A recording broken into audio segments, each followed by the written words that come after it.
Hello everybody, I hope you all are doing well in your studies. So today ये video है RRB PO interview से related कि RRB PO में interview में कैसे questions पूछे जाते हैं और आपको किस किस तरह के क्वेश्चंस की प्रिपरेशन करनी है। तो मैं अपने एक्सपीरियंस के हिसाब से आपको बता रही हूँ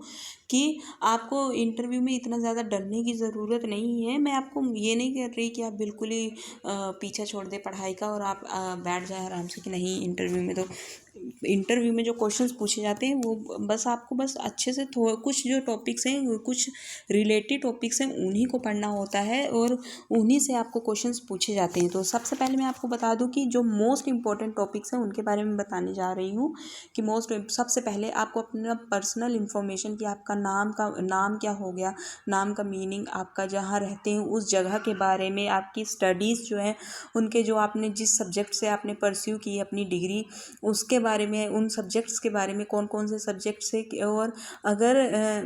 ऐसे मतलब इस तरह के क्वेश्चंस पूछे जाते हैं पर्सनली अगर चला गया इंटरव्यू, वैसे इतना ज़्यादा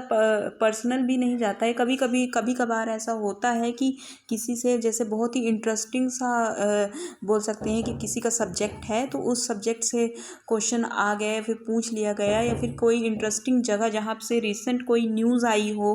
कुछ नया न्यूज़ चल रही हो और वो उस जगह का पर्सन उस स्टेट से हो या फिर उस जगह से हो तो उसके बारे में पूछ लिया जाता है, ऐसे पूछा जाता है। और उसके बाद आपको आरबीआई के बारे में सब कुछ पता होना चाहिए कि आरबीआई जो है वो रेगुलेटर है सभी बैंक्स का। उसके साथ साथ में आरआरबी के बारे में, आरबीआई कब फॉर्म हुआ था, आरबीआई के एक्ट्स के बारे में, आरबीआई की सब्सिडरीज जो हैं उनके बारे में, आरबीआई के क्या क्या फंक्शंस हैं। मोस्ट इंपॉर्टेंट क्वेश्चन है जो कि आई थिंक सभी से पूछा जाता है। ये आरबीआई में मोस्ट इंपॉर्टेंट क्वेश्चंस मैं आपको बता रही हूँ। आरबीआई के फंक्शन कभी कभी तो ऐसे पूछ लिया जाता है कि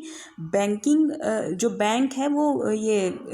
पैसा लोन्स वगैरह और डिपॉजिट के अलावा क्या क्या काम करता है। तो इस चीज़ के बारे में भी आपको आंसर पता होना चाहिए कि बैंक जो है लॉकर का काम करता है, उसके साथ साथ में फॉरेन एक्सचेंज, ये सब जो है आपको पता होनी चाहिए चीज़ें। तो ये सब चीज़ें आपको पढ़नी पड़ेंगी। बैंकिंग टर्म्स के बारे में पता होना चाहिए, हर एक चीज़ जो बैंकिंग टर्म्स आती हैं वो। और उसके साथ में मॉनेटरी पॉलिसी की जो टर्म्स है जैसे सीआरआर हो गया, वो क्या होता है, और उसके साथ साथ में ये एसएलआर क्या होता है, रिवर्स रेपो रेट, इन सब चीज़ों के बारे में आपको पता होना चाहिए। ये तो बहुत ही ज़्यादा बेसिक सी चीज़ें हैं जिनके बारे में आपको पता होना ही होना चाहिए। फिर आपके जो है स्ट्रेंथ पूछी जा सकती है कि आपकी स्ट्रेंथ क्या है, वीकनेस क्या है, पर्सनल, ये भी पर्सनल इन्फॉर्मेशन में आ जाता है। और स्कीम से रिलेटेड जो अभी इम्पोर्टेंट बैंकिंग से रिलेटेड स्कीम है जैसे कि फाइनेंशियल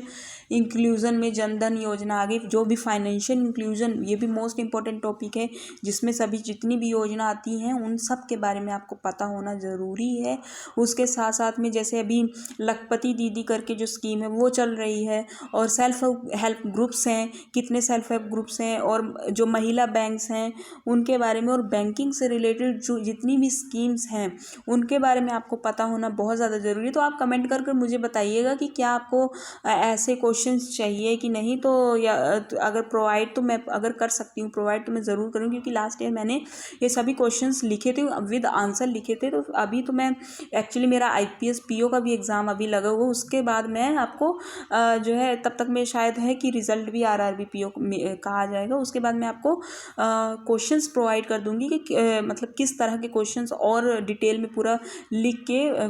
प्रोवाइड कर दूंगी। और अगर फिर आप अगर बताएंगे कि इसका आंसर बता दीजिए तो मैं उसके किस तरह से उसे आंसर करना है या फिर किस तरह, तो ये भी मैं आपको प्रोवाइड कर दूंगी। तो कमेंट कर ज़रूर बताइएगा कि क्वेश्चंस की नीड है कि नहीं, तो मैं आपको प्रोवाइड करवा दूंगी आईपीएस पीओ के बाद। और भी बहुत ऐसे बैंकिंग टर्म्स से रिलेटेड क्वेश्चंस तो आप ज़रूर कि पहला बैंक कौन सा था, और जो 3 बैंक मर्ज हुए थे, फिर उसके बाद जो बैंक बना, इन सब चीज़ों के बारे में। आरआरबी कितने हैं टोटल, हमारे जो है आरआरबी कितने, तो 43 आरआरबीज हैं, और आरआरबी को किस कमेटी ने रिकमेंड किया था ये भी आपको पता होना चाहिए। और जो वेरियस बैंक्स के हेडक्वार्टर, उनके जो है चेयरमैन वगैरह, जो जैसे सेबी हो गया, सेबी के बारे बारे में इंफॉर्मेशन आपको होनी चाहिए पूरी की पूरी। और ऐसे आपको बैंकिंग टर्म्स मोस्टली, और कभी कभी तो ऐसे होता है कि आप क्या पढ़ के गए हो वो यही पूछ लेते हैं कि आप बताइए कि हम आपसे क्या पूछें। तो ये आपके लिए प्लस पॉइंट भी एक तरह से, एक माइनर नेगेटिव पॉइंट भी होता है, क्योंकि उस टाइम पे अगर किसी का फर्स्ट टाइम पे इंटरव्यू होगा तो उनको अभी नहीं समझ में आया, लेकिन अगर किसी का सेकंड या फिर थर्ड इंटरव्यू है तो वो ज़रूर से ज़रूर समझ रहे होंगे कि प्लस पॉइंट ऐसे है कि आप खुद बता सकते हो कि आप क्या पढ़ के गए हो, तो वही वो आपसे पूछेंगे, और आपका ये प्लस पॉइंट कि आप अच्छा परफॉर्म कर सकते हो। नेगेटिव पॉइंट ये है कि उस टाइम पे कुछ समझ ही नहीं आता है कि हम क्या बता दें, क्योंकि बहुत ऐसी है, लेकिन हाँ थोड़ा तो नर्वस होने की ज़रूरत नहीं होती है, वो बहुत ही ज़्यादा फ्रैंक होते हैं। फ्रैंक का मतलब वो आपसे हंसी मजाक नहीं करने लगते हैं कि बिल्कुल आपसे यार यार यार करके बात करने लगे, ऐसी बात नहीं है। लेकिन हाँ वो इतने आपको वहाँ पे नॉर्मल फील करवा देते हैं कि नहीं कोई बड़ा हवा नहीं है, हम भी नॉर्मल आपकी तरह ही इंसान है, और हम आपसे इतना ज़्यादा कोई डीप में क्वेश्चन नहीं पूछेंगे। हम भी आपसे नॉर्मल क्वेश्चन जो बैंकिंग जो जिस वजह से आप इस फील्ड में जिस फील्ड में आ रहे हैं, हम उसी फील्ड से रिलेटेड आपसे क्वेश्चन पूछेंगे और आपको उसका आंसर देना है। ऐसे होता है, और आपको जो आंसर नहीं आता होता वो आप मना कर दीजिए ऐसे कि सॉरी सर या फिर सॉरी मैम, मुझे क्वेश्चन का आंसर नहीं पता, लेकिन घर जाके मैं इसके बारे में ज़रूर से ज़रूर रीड करूँगी या करूँगी, या फिर याद नहीं आ रहा है तो आप ये बोल सकते हो कि मैं अभी इसे रिकॉल नहीं कर पा रही हूँ या कर पा रहा हूँ, ऐसे भी बोल सकते हैं। कोई इश्यू नहीं होता है इसमें, क्योंकि मुझे भी 2-3 ऐसे क्वेश्चन थे मेरे टाइम पे जो मुझे नहीं, तो मैंने सीधे सॉरी बोल दिया था कि सॉरी मैम या फिर सॉरी सर, अभी मुझे रिकॉल नहीं हो रहा है, ऐसे बोल देते हैं, तो इसमें कोई इशू नहीं होता है। हाँ बस यही है कि आपका कॉन्फिडेंस होना चाहिए, वो भी समझते हैं। अगर वो ऐसे पूछ भी लेते हैं कि आपका ये फर्स्ट टाइम इंटरव्यू है कि सेकंड टाइम, तो आपका कॉन्फिडेंस वो भी समझते हैं कि चलो फर्स्ट टाइम ही है तो कोई बात नहीं,